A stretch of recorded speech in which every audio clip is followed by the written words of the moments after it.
Hello friends, welcome to Easy Quick Samaiyal. Today recipe high protein sandwich recipe தான் உங்ககிட்ட share பண்ண போறேன். Taste வித்தியாசமா இருந்ததுங்க. செய்முறை ரொம்ப டிஃபரண்டா இருந்தது. நானே ஆச்சரியப்பட்டு தான் நானும் செஞ்சு பார்த்தேன். உண்மையிலே டேஸ்ட் அட்டகாசமா இருந்ததுங்க. இந்த மாதிரி இட்லி பாத்திரத்துல இந்த மாதிரி திங்ஸ் எல்லாம் போட்டு வேக வச்சு எடுக்கறாங்க. வாங்க எப்படி பண்ணதுன்னு பார்க்கலாம். இப்போ நமக்கு தேவை வந்து இட்லி பாத்திரத்துல கொஞ்சோண்டு தண்ணி எடுத்துக்கலாம். இந்த தண்ணியில் வந்து ஒரு துண்டு லெமன் பீஸ் சேர்த்துக்கலாம். ஒரு பிரியாணி இலை 2-3 கிராம்பு சேர்த்து இதுக்கு மேலே இட்லி தட்டு வச்சுக்கலாம். காஞ்ச மிளகாய் ஒரு 4-5 காஞ்ச மிளகாய் வச்சுக்கலாங்க. 2-3 பூண்டும் இது கூட வச்சுக்கலாம். அதே மாதிரி 2 முட்டை நம்ம உடச்சி ஊற்றிக்கலாம். இந்த 2 குழியில் வந்து எனக்கு 2 முட்டை பத்தலை. ஸோ ஒயிட் மட்டும் இன்னொரு குழியில் ஊற்றிட்டேன்.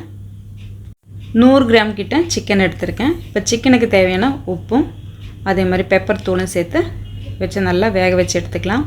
ஒரு 20 நிமிஷம் டைம் எடுக்குங்க வேகிறதுக்கு. மூடி போட்டு வேக வச்சு எடுத்துக்கலாம்.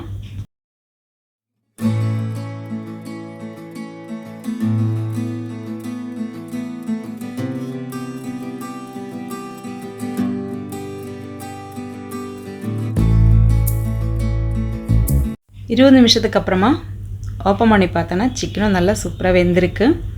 எக்கும் பாயிலாக இருக்குது. இப்போ இதெல்லாம் நல்லா சூடாறின பிறகு மிக்ஸி ஜாருக்கு மாற்றி நம்ம க்ரீமியாக ஒன்று அரைச்செடுக்க போகிறோம்.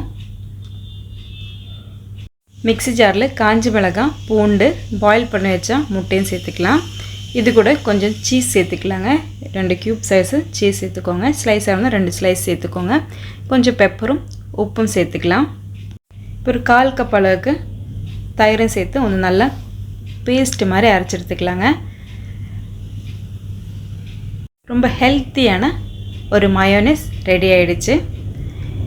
இப்போ வேக வச்ச சிக்கன் எல்லாமே சின்னதாக கட் பண்ணி எடுத்துக்கலாம். இது கூட வந்து வெஜிடபிள்ஸ் கட் பண்ணி வச்சுருக்கேன். உங்கள் வீட்டில் இருக்கிற எல்லா வெஜிடபிளும் சேர்த்துக்கலாங்க. நான் கொஞ்சம் வெங்காயம், தக்காளி, அதே மாதிரி கொஞ்சம் குடமிளகாய், ஸ்ப்ரிங் ஆனியனும் சேர்த்துருக்கேன். நம்ம அரைச்சி வச்சா ஹெல்த்தியான மயோனைஸ் நம்ம இதில் சேர்த்துக்கலாம். இப்போ வெஜிடபிளோட சேர்த்து வந்து நல்லா மிக்ஸ் பண்ணி எடுத்துக்கலாங்க.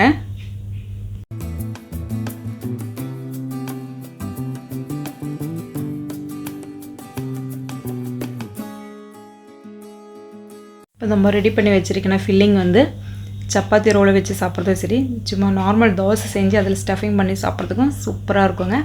ரொம்ப ப்ரோட்டீன் ரிச்சான ஒரு சாலடு ரெடி ஆகிடுச்சு.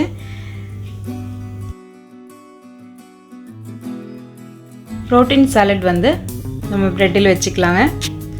ஒரு சைடு ஃபுல்லாகவே ஃபில் பண்ணி வச்சுக்கலாம். இதுக்கு மேலே வந்து ஒரு ஸ்லைஸு சீஸ் நம்ம வச்சுக்கலாம்.